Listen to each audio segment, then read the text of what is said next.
So welcome to the Authors Forum edition of this July, the second half of the year 2025. Wow, we are already in the second half. I want to welcome you. I want to acknowledge everyone already in the house. The delectable Dr. Olabisi Oshikalu, our keynote speaker, the just concluded the blaze of change that we have. I call her Miss Blaze of Change. She's my friend, she's my sister. I want to welcome Coach Remy Ayodele, one of the breakout room facilitator and one of the dynamic leaders of the LAM global community, the only person that have not missed one edition of the Authors Forum. And guess what? She is the author of the new book, Connected Parenting. Wow, wow, wow. I got a book. I already ordered for the book. I have it on my desk. And so, welcome, Coach Remy. Always good to see you. I want to acknowledge our two guest authors for today, Dr. Oladipo Onadipe. And so this man has a phenomenal testimonial. He just started coming to Authors Forum, learning, humbling himself. He's a surgeon, eye surgeon. I call him surgeonpreneur, surgeon and businessman, and one of my mentors in medical school. And he came out with a book of recent towards his 50th birthday. Wow, so phenomenal. And then also we'll be having another guest author in the person of Envoy Tony Lewis. Envoy Tony Lewis has been my mentor since I came into the United States of America about 17 years ago. He took me under his wings. He mentored me. And one of my greatest joy is seeing him publish the principles and values that he has lived. This is the uniqueness of the authors we have in today.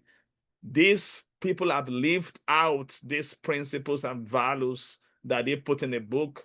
And Envoy Tony Lewis is so phenomenal. He's such a very great L3 leader, lifelong learner. That's what he called himself. So he'll be the second guest author today that will be showcasing and all that. Then I want to appreciate Dr. Yetunde Peters, that has been so consistent in coming to this Authors Forum all the way from United Kingdom. Also, we have another person from United Kingdom, Miss Kate. We want to acknowledge you. Thank you so much for being here. And also, I want to acknowledge MCQ, my charming queen. She's also here tonight. And then also, we have another guest coming. Yeah.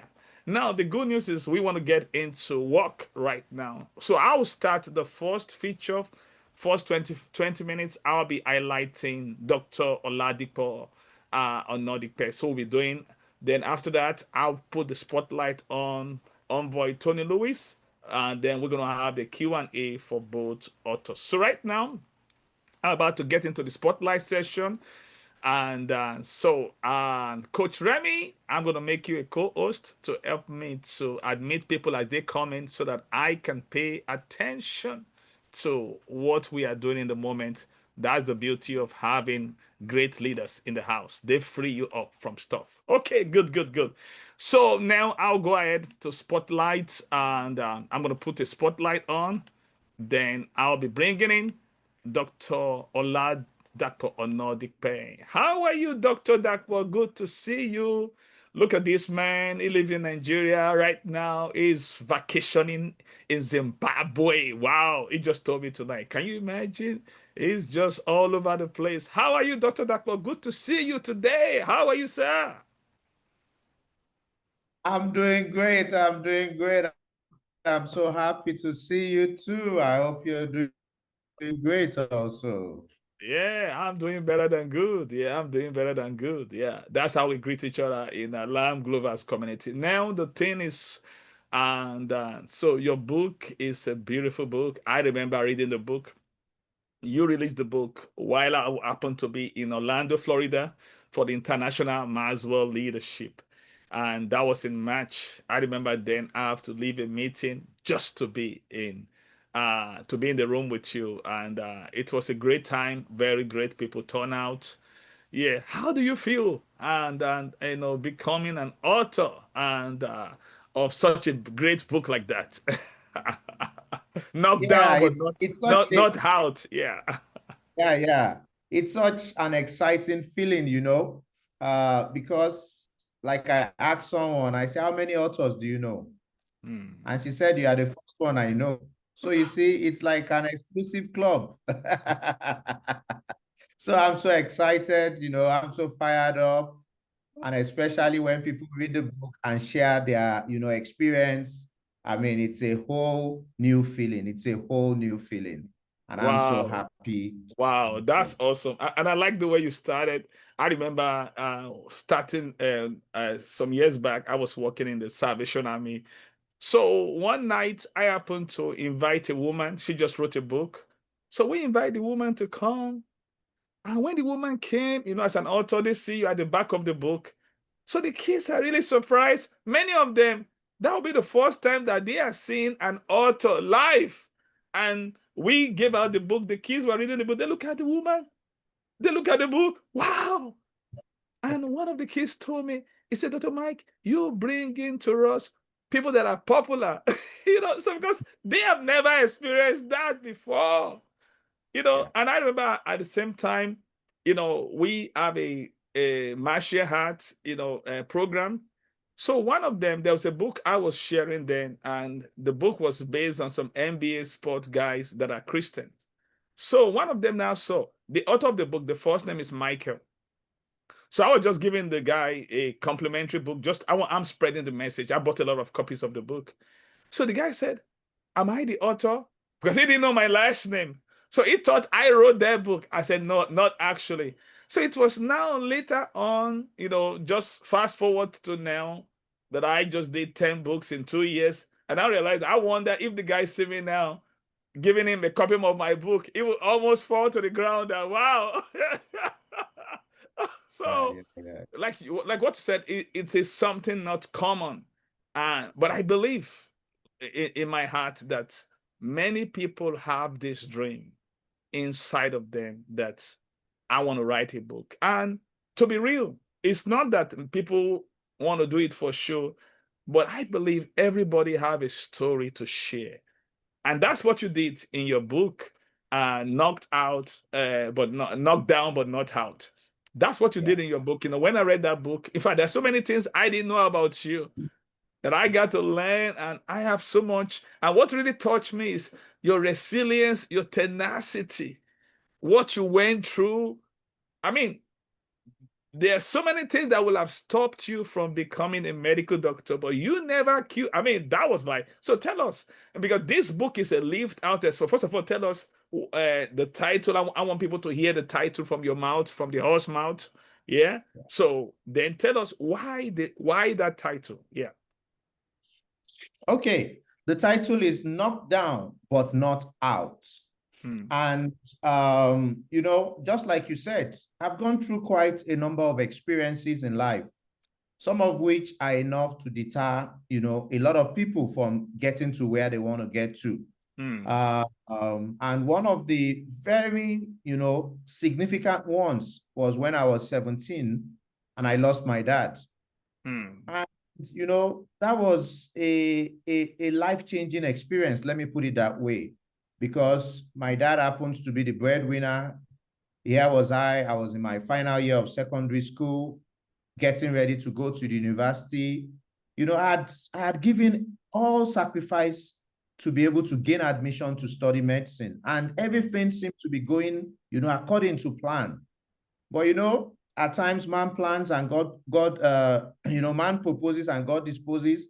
And at that point, just before writing my exams, I lost my dad. And Hmm. that just knocked me down. Hmm. And I had to really take time to dig in to be able to write that exam. Hmm. And it took so much of me to be able to write that exam, I must tell you. I remember Hmm. the first paper I went into after my dad passed on was physics.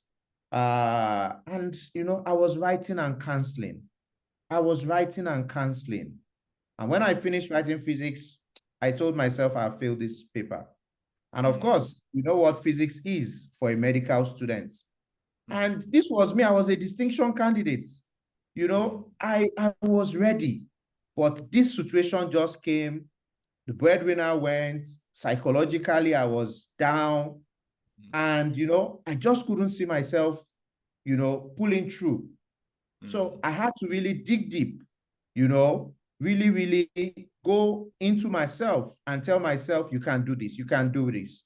This should not define you, and on and on and on. So, and if you also read the book, you know, there are other, you know, events like that. You know, for me, medical school was a trial. It was a trial, you know. Test on to trial was one of the topics I put in the book. Medical school was a trial for me because now I didn't have money because the breadwinner was late. I started doing photocopies. You know, imagine reading histology. You're actually telling them the books. Why do you want them to buy the books? Why are you telling them all the story? We don't want to do that. We want people to buy the book because we have the link for people to buy the book. I'm going to put it on the YouTube. So now, and thank you, not to interrupt you, because I want them to buy the book. We don't want to spill so much beans. No problem. Now so the why topic. the topic out of every topic in the world? Why that topic? Yeah, because I had a lot of, you know, knockdowns. Let me use it that way. But I refused to lie flat. This time, you know, it was like a spanner thrown at me and I got up. Another blow and I got up, you know, and there were some events like that all through my life. And, you know, at some point in time, you know, I could actually ask myself, am I the only one on earth? I mean, why this one, why that one, why that one? But I soon realized that the devil doesn't go after small flies. I just knew that there was something ahead that was glorious. And because of that, you know, the battle is much more fierce when the warrior has a higher stake. So I knew that was what was happening, and I knew I had to get up each time, you know. So that's what informed the title of the book. Yeah, tell us, what does your writing, your book writing experience look like from the time of conception and from to the time of delivery of the book? Good.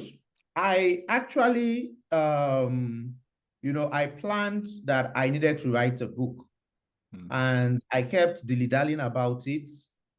And, you know, I have a community of students, and I think, you know, sometime we're in 2025 now, sometime in 2023, in January, I told everyone to write, you know, their goals for the year. And my goal was to write, you know, a book. And somehow the year went and I didn't do anything about it. So 2024 again, January, everybody write your goal. And I wrote, you know, I was going to write this book. And I told myself that book must be, you know, available for my 50th birthday, which happens to be in March 19, 2025. By July, August 2024, I was vacating in UK, and I was still dilly-dallying about writing the book. And I remember one of my students, Kate, she's here, she said, she kept asking me, Doc, what's happening about the book? And I kept, you know, telling her, no problem, I'm working on it. Eventually, she told me, I'll volunteer to type it for you. Can you, you know, vocalize whatever it is with a medium and then send to me and I will type for you. So that gave me an extra push. Now somebody has volunteered to type it. What more excuse do I have? Before now, I actually had a mental picture of what I wanted to write, but I had never really sat down to start the process. So immediately, it wasn't until October, I now started, you know, recording and sending to her. And you won't believe it. In the month of October, I had finished sending the manuscript to her. And, you know, she would type, send back to me, like that. And we got it done. And all the chapters we are written in. Yeah, let me just stop. yeah, let me just stop you on that track. This is so important. And I believe some people are not even here that's going to benefit for what you just shared. Because a lot of people, I know someone that is A-type, very busy. You know the person, so I don't want to mention her name. So she has a book inside of her. But I believe when she hears this, she realize that, wow, you don't have to do everything by yourself. You can speak, voice recorder and put it down, record it. In fact, there's some software that can even write it, that can transfer speech into writing. Like I said, there's so much technology now that can really help you to bring your aspiration into fruition. And that is why I don't want people to miss the golden nuggets that you just shared. Yeah, that was awesome. Now tell us, what are the obstacles that you face? What is I know that you face a lot of obstacles. What's the greatest obstacle that you face in between, in the process of meeting the deadline, because, and there's always a deadline when you are writing the book. If there's no deadline, you're not serious, I tell you. And the book Yeah. might not say the light of the day. I just did one last month. We have to meet the June 24th deadline for this new book to come out. So we just made that deadline, and it's a real work. You're working toward that deadline. So tell us, what is the greatest obstacle that you face, and how can emerging authors, maybe that are doing the book for the first time, how can they overcome that same obstacle that you face here? Yeah, the greatest obstacle I would say I faced was the fact that we needed to get things done in a peculiar way to be able to publish it on Amazon. Mm. And so, I think by Sunday, the 16th of March, I got a copy from Amazon. That's the author's copy. It was shipped to me in Nigeria. So I got it on the 16th. And 19th was the launch date. So, we looked at it, and after some review, it was like, no, no, no, no, this design of the cover had to be, totally ripped apart. So we had basically just about 24 hours to change the concept of the the concept of the cover. The And front cover, yeah. the front cover. And by the way, that was done by my daughter. So she needs to get her flowers. So, so I was on her, and then she was going to resume her IT. So she now left home and, went to where she will resume her IT. And the internet was not the same like when it's in my house. So there were a lot of things, I kept sending it to her. She kept coming back, sending, it was very challenging, but we were able to get it done within 24 hours. We now uploaded it, and, it was accepted, on Amazon as, the way we sent it, and also meeting specifications, cut this one off, increase this font, it was really, really within 24 hours. It was huge. It was a big challenge because we had to get it done, and ultimately we were able to get it done. Wow, that's awesome. That's great. Yeah. Another question for you is this. This book, Knocked Down but Not Knocked Out.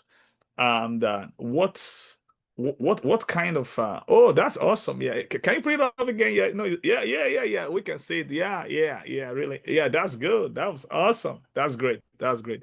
Knocked down but not knocked out. Yeah. So the tennis, yeah, oh, yeah, I got it. Yeah, that was good. That's beautiful. That's beautiful.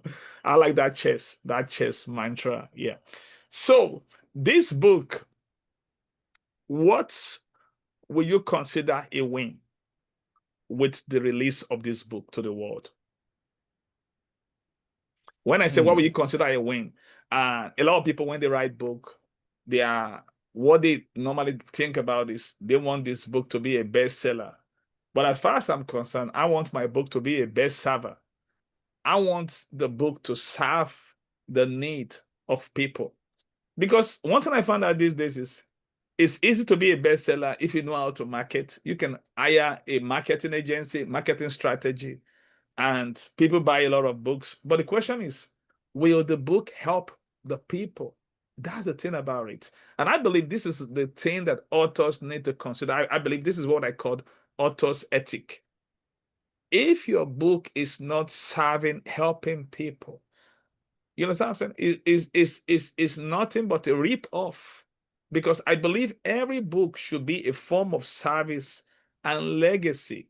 So let's say you call your no no, no I mean there's a book written by one of our authors, our leaders in Lamb Global Community. You know, this book is right here, you know, Unapologetically You. And she did a great job that my wife couldn't. I mean, she was about taking my own copy and just going over. I said, listen, you need to wait for me to finish this book until I have to order for her a copy for her. So when her copy came in today, I said, now my book can now have a breath. So, and I believe that is how a book should be. So that's why I'm asking you that question. That so what do you want this book? What legacy do you want this book to be in the mind of people? That's my last question for you. Yeah. Okay. My life goal and purpose is to be a blessing to my generation. Yeah. And based on that, everyone that reads this book, for me, they have to be impacted. Because the stories and the spirit behind the stories is what, you know, they will pick up. And a lot of people have told me that it's a book that they cannot drop until they finish reading it.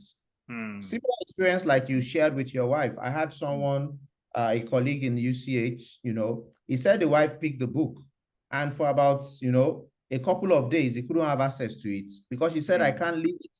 And she was wondering, I mean, how did the connection come? I also have another friend, you know, his wife took it, and until she finished, he himself that bought the book couldn't have access to it. But he told me she also picked the book and she didn't drop it until the following day when she had finished reading. Yeah. So there is a message inside the book, and people are able to connect and resonate with it. And so my own, you know, goal in writing the book is that perhaps somebody will be inspired. Perhaps somebody will, you know, read it and say, if this person can overcome these challenges, if all these knockdowns came and this person is still standing strong, and not just standing strong, he has a success story to tell, then I think that I too can also do likewise. And that's my word. You know what? I can be a witness to what you just said, because when I read your book, and I was one of the few people that have the privilege of reading it before release. You know, it was just like that, and I was really busy at that time. But the way the book is something that is full of suspense, that you want to know what's next, what's next, what's next. I remember the other time you have to go and see a professor. That, I mean, I was like, no, I gotta go through this. I want to see what, and that's the beauty of your book. It is unputdownable. It's something that, because it's like a story of showing. Because in every book you want to see the hero win. So I want to see the end of it. What actually happened? What I mean, and I just like, with what you went through one time, you were robbed in a car. I mean, so many things that were just happening. But one thing that touched me is you never gave up. You just, and even me, if I didn't know you now, it's a different thing. That, but because I knew, I said, wow. You never knew that he went through all. Nobody knows. You would just be smiling, because I just wish that, what if you have put up a bad attitude in the course of your life? I wouldn't have been impacted by you. I remember when I met you, I was just a freshman, and you know, in medical school, and and that's why you are like an inspiration to me. And I have so much value and appreciation for you, that you went through all this, and nobody can tell. So, and I believe this title was just really a testament of your life, and this is the what writing a book is all about. If you have not lived out something and you just write a book, anybody can put in anything in print, but this book will really help people. And I just put the link for the book in the chat right now, and the Amazon link for the Kindle hard copy, and then the seller link.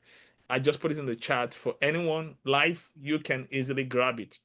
Yeah, thank you, Dr. Dapo. We're gonna bring you back for the Q&A session. So I want Envoy Tony Lewis, sir, if you can put up your video right now, so we can spotlight you and bring you up right now. So we want to go to the second guest author and Envoy Tony Lewis. Sir, you can unmute yourself, sir. Can unmute yourself. Yes, sir. Yeah. So we're meeting a two-star general author now. Lord have mercy. And so welcome with me, Envoy Tony Lewis. And he's right here with us. And the good part of it is he just brought out his second book, So he told me yesterday that he's working on the third one now. I said, wow, that's good. That's awesome. Yeah. Hello, sir. How are you doing today, sir? Oh man, I'm doing better now. I hear your voice and hear the doctor who spoke earlier. I'm on cloud nine, baby. I'm cloud nine. That's awesome. So tell us, how did you do two books within? I mean, it's not the first time you brought the first one was during my birthday. I remember you set me Yes, up on sir. that day, September Yes, sir. 21. And another one just came out now. How long ago did this came out? Last month or 2 months ago, sir? Last month. Last month. So that was we are in July now. So that was June. So that Yep. means within 9 months. So we have the Yep. back-to-back book. Tell us, what does that experience look like for you? Because I'm so inspired. I remember the first time you brought your book out, that place was filled up. I said, and I told you, sir, next time we need a stadium. Have mercy, sir. Have mercy. So Yeah. tell us, what does the experience look like for you with your first and second book, sir? First of all, Doc, I want to thank Dr. Mike. Dr. Mike is an inspiration because what happened for us, he actually for us, I find it's I call something relational wealth. When you have relational wealth, that actually for us gives you impact and encouragement. And what happened for us after he started writing the books, and he said, "Man, you ought to be doing something." And the whole thing is that the words, because I find out that there people have impact and influence, but they have two things that they have the impact and influence with: is their words and their ways. And go on with your words and your ways. And then God had placed some things within me. And then I believe, right? And I find this out that there was a because I believed, and not being just believing stuff, but being a lifelong learner, a lifelong liver, so I could be a lifelong giver. And because I was blessed to be able to experience some things in my life that work, right? I said, wait a minute, if it worked for me, and I thank God for that, that it'll work for somebody else. And that's when I started to deal with the first book. It was called Godlines. And really how the actual title came about. Before, I used to read a lot of books, self-help books. I read Think and Grow Rich, for the Norman Vincent Peale. Yeah. Yeah. And just read a lot of books, See You at the Top. And those books were good. And the whole thing, but I saw they had even some principles, but the whole thing is when I started to see that they were natural and they were guidelines, Guidel, like guidelines that way. And therefore the Lord showed me, no, if there's maybe temporary, but yet God has some lines. So that's one thing. It's called guidelines. So, and then they came out with an actual phone, and I think it was some years ago. They said, "Do you know they got an app for that?" And so when people say they got an app for that, that particular triggered, and with all those different experiences, came to say God got a line for that. No matter what area of life we're involved in, that was how the first book came about, and then from life experiences that actually for us, even the good, the bad, and the ugly. I embraced those experiences that made a difference to be able to put pen to paper. And then Wow. Wow. That's awesome. You know what? So I've known you and it's in a while now. That's just like close more than 16 years. One thing I found out about your book, the first book, Godlines, that you talk about is you have shared these principles with me several times. I remember one day, this is way back in 2009. You talk about we have to be focused. So when we focus, then that's when we can have freedom. Then from there we can end there our fulfillment so that we can Yes, bring sir. fulfillment to others. And that day I went back and I reflect on that because experience doesn't change us. It is reflecting on the experience that brings the transformation. And I was reflecting on it and I slept with it and I woke up and I said, wow, this is really true. And the same thing that those things you've shared, and the thing is that you don't just share it, you have lived it out. And I tell people that's why what makes a book powerful is the moral authority. Mm. And that's the essence of the book that I just wrote. Leader, lead yourself.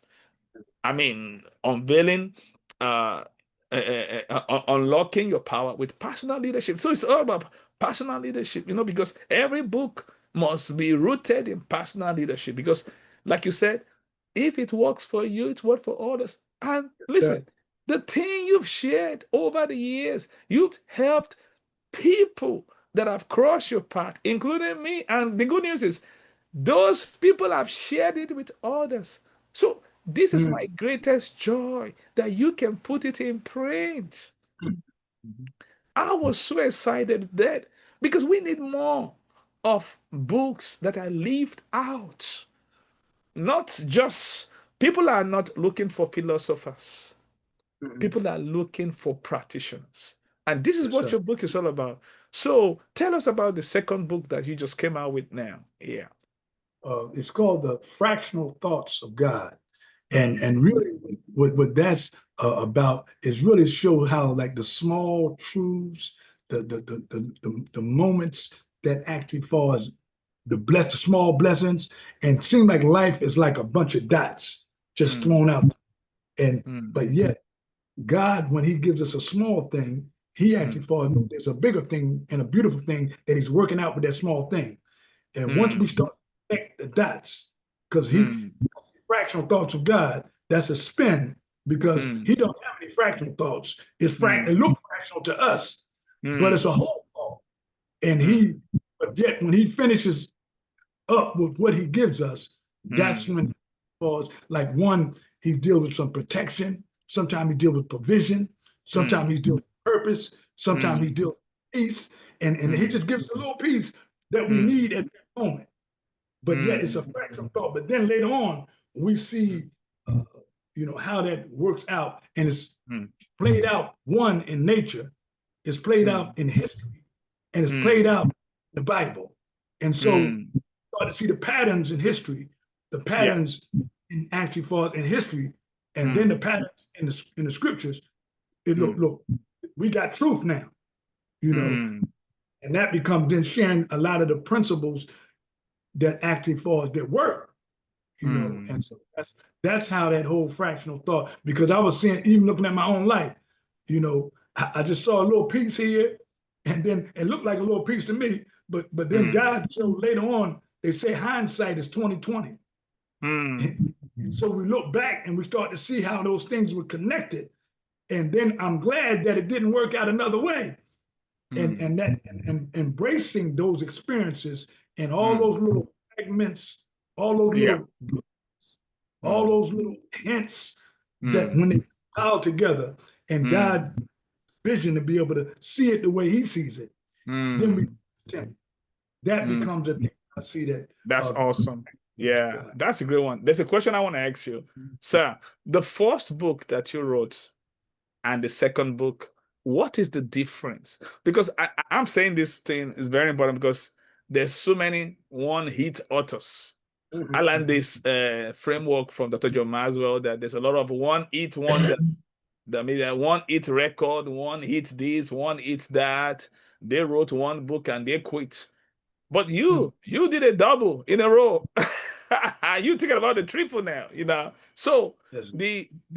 what is the difference between your book writing experience for the first one and the second one? I believe a lot of people would like to learn from this experience, sir. Thank you. You know, thank you. That's a very good question.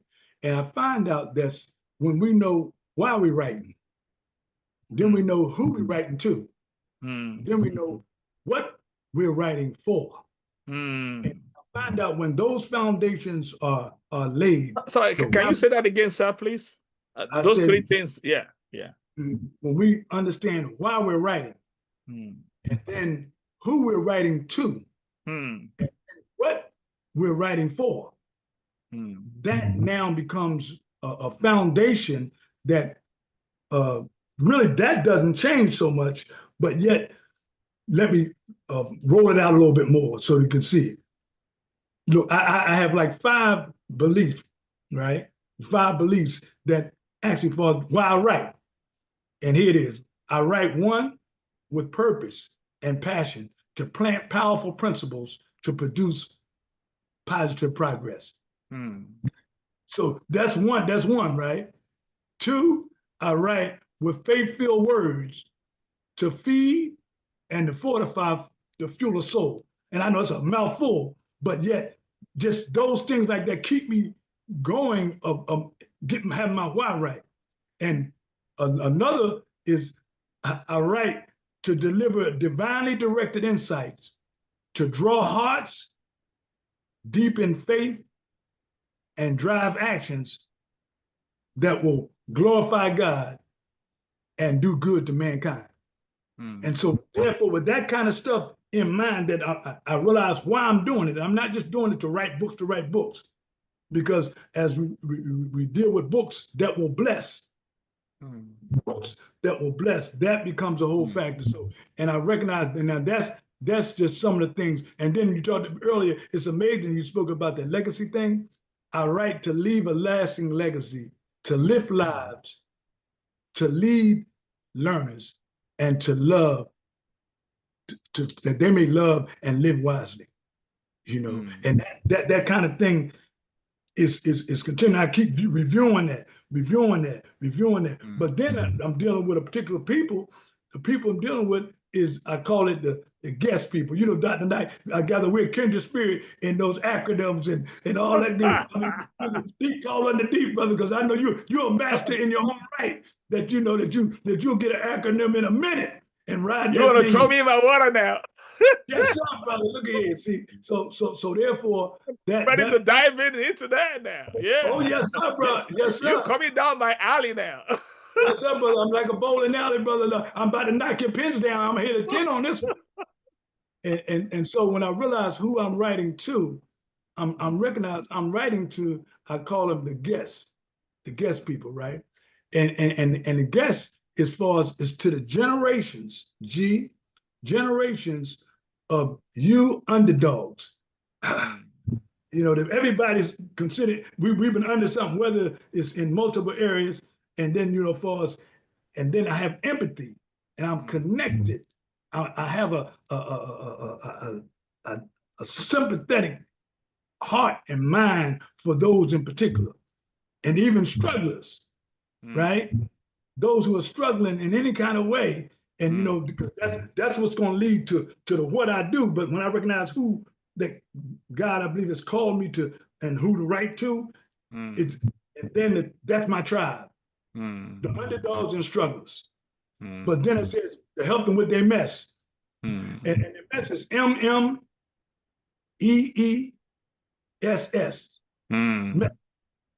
Help them mentally and materially. E, help them emotionally and economically. SS, spiritually and socially. Yeah. So now that's the what. So I got the why, the who, and the what. And when I deal with, when I'm writing, I'm keeping all that in mind, that I'm dealing with a broad spectrum to help folk. You know, and I know realize look, I've been an underdog and a struggler, and then when you actually for us move on, because we actually for us when we thrive when somebody else is struggling, now we're seeking to help them, and Wow. that's my Wow. whole little internal. Wow. That's mindset. awesome. Yeah, yeah. The last question for you before we go to the Q&A session, what message do you have for people that want to write their first book? That, a lot of people, they just waiting that they're waiting for everything to be perfect. And I've talked to a lot of people that have been, caught up with perfection syndrome, that, oh, they just want to get it together, I'm still getting it together. And then I know you went through that experience, for many years. I know you've talked about this book, you getting it together. What message do you have for them? And I mean, you were able to, you were able to stick your neck out. You did the first one, then the second one. So what message do you have, like someone that have done it, you've done it not just once, I mean, if you want to, James Clear said something. He said, if you want to win once, what you need is a goal.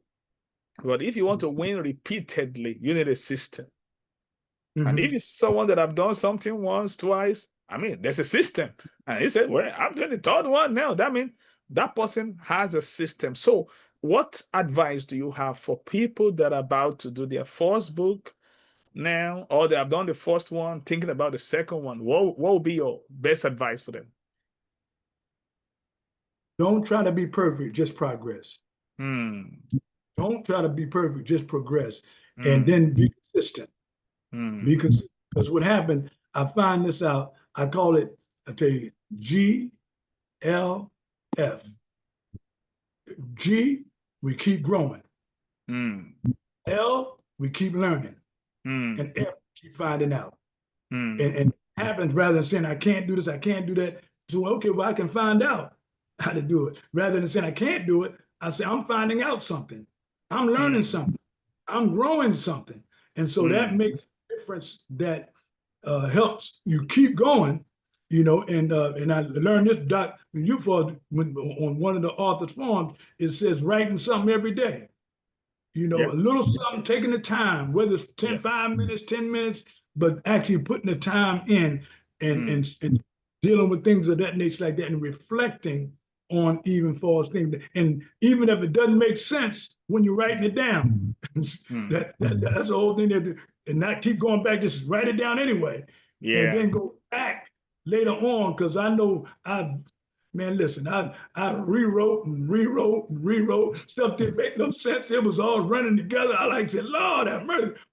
And I said, was I asleep? Wow. But that became, I would say that as a word of encouragement. And the Bible says, like, don't grow weary and well, you'll reap if you don't give up. And so therefore that thing of perseverance, even Doc, I read some of your book too, that the last chapter about perseverance. Brother, you right on the money. Yeah, perseverance through challenges. Yes, sir, bro. I've been reading it, brother. And the Holy Ghost, I said, I got to last on perseverance, and see, you're right on point, because that's what sometimes we give up at the point of breakthrough. And so that experience. Wow, that's awesome. Pastor, just stay right there. Don't go nowhere. Dr. Dapo, please, can you put your video on? So, Dr. Dapo, please, can you put your video on? Now it's time for Q&A. So the Q&A, please, for the live audience, we want you to ask the two authors, the two guest authors. If you have questions for them, please feel free, to turn your video on to ask the question. We're going to put a spotlight on you. This is, we've never had two authors in a row before. And the good thing about these authors is they got their inspiration, and first of all from God, and they were inspired by the Authors Forum. This Authors Forum was started in May, last year. And I remember two of the foundational members that we started it together. They are here, Dr. Olabisi Oshikolo and Coach Remy Ayodele. They were here. We started. We just 5 of us. And it was called Authors Pentagon. I said, oh, let's open it up to others. And we're glad we did, because many people have been inspired to write their books. And we've had so many testimonies of people that they have come here, they have learned one or two things, they have been inspired to go and write a book. Some they have their manuscripts, some they even have no manuscripts. All they have is a mentor script, and they were able to translate that into a book by the Sir. inspiration. I believe that everyone needs inspiration to fulfill their Yes, sir. aspiration, and this is what we offer right here. So please, if you have any question live, you have this privilege than those that are not live to ask the question. We can spotlight you. Please feel free. There's no stupid question. The only stupid question is the one that you don't ask. Yeah, so please feel free to ask question. And while we still waiting for the live audience to, and if you want to put your question in the chat, it's okay. I'll do an ROL, read out loud. Our ROL, it's yeah. So if you have any question, please just put your hands up, and if you can, yeah, okay, yeah. We have Miss Kate all the way from United Kingdom. So okay, hi Miss Kate, how are you? Unmute yourself. Yeah, Thank yeah. you. I'd like to ask Dr. Dapo, as it took you so long to actually get started writing that book, did you find it therapeutic when you actually started putting your words into that WhatsApp and sending for it to be typed? Or was it scary? Okay, thank you very much. Kate was the one that typed it, so I appreciate her efforts and the work she did. Like I said, I had the book in my head. So That's a what I mental did, script. yes, yes. What I did was to, have chapters. I just wrote out the chapters. Chapter 1 should be this, chapter 2 should be that. So, so I just look at the chapters and, chapter 1, and then I start, bringing them out. And funnily enough, I did them in the nights. Most people had gone to sleep, so there wasn't any distraction. And, I just kept, reading it out from my mind. It was as if I had, written everything up there. And I started, just verbalizing it. And, I get to a point, okay, this one shouldn't come in, so I won't go beyond that step, and like people asked me, these experiences you wrote in this book, how did you remember them?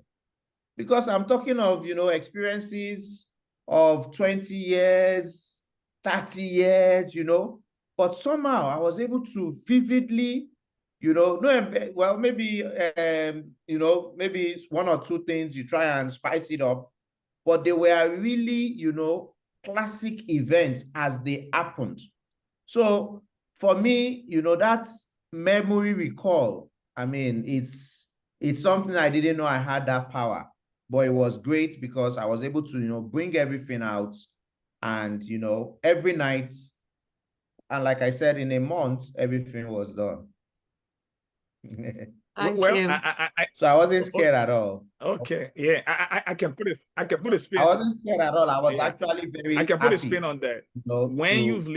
When you have Okay. lived out something that is true, there's a power to recall, because those moments, they mark you before they become life markers.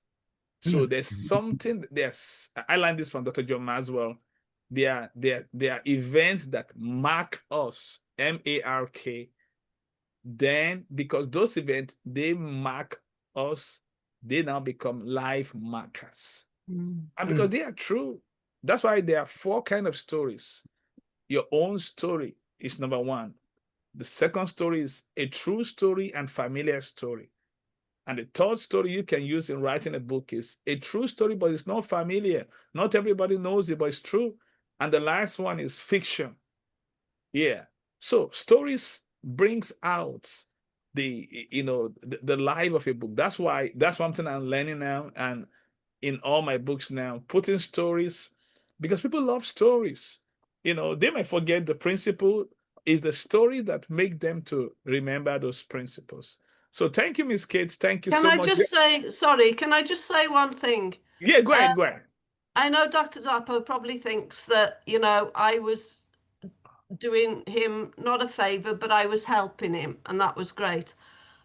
But I just want to say thank you because I'd been a student for over 2 years. I'd seen you on Zoom for 4 days a week for 2 years. I thought I knew you reasonably well. I'd visited you and your wife twice to Nigeria. But when I started to type the words that I was hearing, there was parts of that book I struggled. I was in tears. It was so emotional. You did me the biggest favor to be able to have the honor to do that for you. I learned so much from it. You'll never understand how much I learned from that because some of it was the things you went through. It was just unbelievable.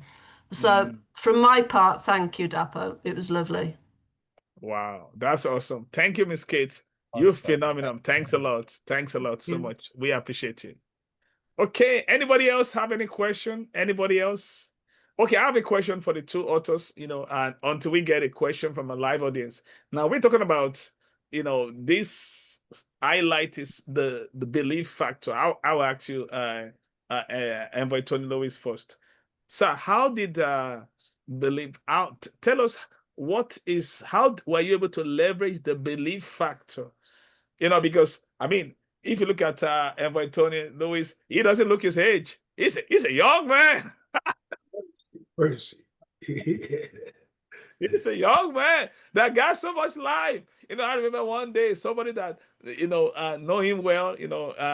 His name is Zach. He used to come to volunteer when he was in Dresden University. And when I told him Envoy Tony Lewis' age, he didn't believe me. He said, "No, he looks so young." I said, "Yes, he's a young man." And he's a man that he doesn't play with his health. He's even right now, he's still worked out and all that, and he has really challenged me on that. And I'm on board now. I'm on board now. So, and tell us, how did the belief factor? Because we want everybody to realize. Somebody said something. Dave Ramsey, one of my mentors in the financial space, he said, "Believe is everything. Believe is everything." And so, tell us, how did the belief factor help you to turn your dream of writing a book into reality? And Tony Lewis, yeah. That's a very good question, and I appreciate that. And so I found out that when belief is the foundation of every book, it becomes more than a project. It becomes a platform for purpose, and then it becomes a pipeline deal with power of possibilities of helping somebody. And that becomes I see that how, and then believing it enough to put it down. That's the thing, because a lot of times you can believe something, but Bible says without faith it's impossible, to please. And the thing is, for us, faith without works is dead. And therefore, I could say I believe something, but if there's no behavior behind it, and so behavior, that actually is why I see is a foundation, because it can be a lot of mouth but no movement, and a lot of belief but no behavior. And really, there's not belief then, because belief is backed up by behavior. And so I think that when you start thinking about that, the factor is belief is a foundation with me in a great way, because I recognize that if I really say I'm believe something, okay, he said, what am I doing? And that becomes that whole, that's why I see what belief plays a great factor in this whole thing of writing and things of that nature. Okay. Wow, that's awesome. You remind me of what Henry Ford said: "Think you can, think you can't. Either way, you'll be right."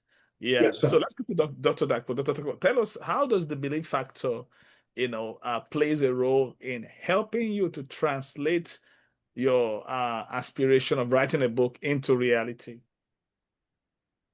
Yeah, as a person of faith, I'm somebody that has very strong belief, first in God, and then two, in whom I am. So I know of whom I am, and I know of who I am. And so because of that, nothing is impossible for me.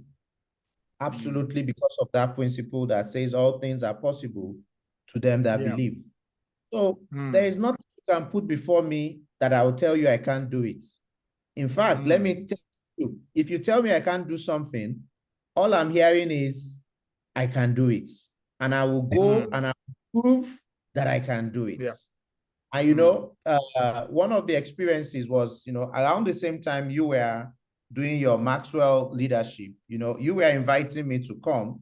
And I was also inviting you because I was, you know, learning some digital entrepreneurial skills. And, you know, I remember one of my friends, he told me, he said, I mean, Doc, you are in your 40s and you want to learn a new skill. Do you think it's possible? And I laughed him to scorn. And I told him that it's possible. And you know the funny thing? By the end of that year, I moved from being a student to an educator on a platform I knew nothing about. And that is a record in that industry. You know, how a student graduated in 1 year and became a lecturer in the academy. It's an online academy. So, you know, that's the level of belief I have in myself. So I was able to go to a field I knew nothing about and excel. So I've also come now, you know, to write a book. I've never written a book before. Well, as a scientist, you know, you publish some into journals and things like that. But, you know, writing a book is a different proposition. But because I believe in myself, you know, I told you I finished the book in one month in terms of writing it. It was here. And I knew I had a deadline. And I told myself, you know, I need to move now. So it helps me in everything I do. I know I have a God-given ability that can help me, you know, excel in anything. And that's also part, you know, me multitasking. And there are a lot of things I do, you know, that people will hear and they wonder, what's the doctor doing here? But it's all about the belief that helped me, you know, to also be able to do the book. Yeah, that's good. Because at some point it was looking so vague, and my birthday was coming. Yeah, you know, my birthday was coming, and it was like, am I gonna meet up? And I told myself I always meet up. Yeah. Wow, that's awesome. Okay, so thank you. Let's get the last word for Envoy Tony. Louisa, what's your last word for people that are still sitting on the fence and they know that, you know, they want to do this, they want to write. Like I said, I believe a lot of people, they know their kind of motivation of writing a book is not to show off. They just knew that there's something they have to offer. You know, I believe a book is an offering to our generation. That's the way I see it. And when you have a story, this is something I just learned of recent. When you refuse to tell it, someone with half your experience will come out and tell the story and will lead people into some way that they don't have to go, all because you didn't tell your story. You know, but when you tell your story and you share your story, you give people the permission to tell their story through. So, in your closing comments, Envoy Louis, so tell us what will be your closing comment to people that they know that they have a book inside of them. They are still they are focusing on the obstacles. Somebody asked me, you know, during my book launch last month, he said, and you know, what are the obstacles that I face? And I said, obstacles are what you see when you take off your eyes away from your vision. Yeah. So, what's your last word, Envoy Tony? Yeah. You know, I would say it's never too late. And one thing is, when I say that, I'm 70 years old. I'll be 71 this year. I didn't write the first book till I was 69. Now I wrote 2 books between 69 and 70. And that's one thing. And then don't ever give up. Don't wait for somebody's approval or permission. Sometimes we wait for somebody else's approval, somebody else's permission, and it never comes because you start telling somebody what you want to do, then they'll be saying, You know you old. You know you. I don't know if you can do that. Almost like Doc said too. Then it becomes a thing that well, I can find a way. I can Mm, learn. I mm, can act because by the grace of God be able to. So that's what I would say that you're never too old because what mm, happened. I don't. I say people tell me you retired. No, I'm in rewirement.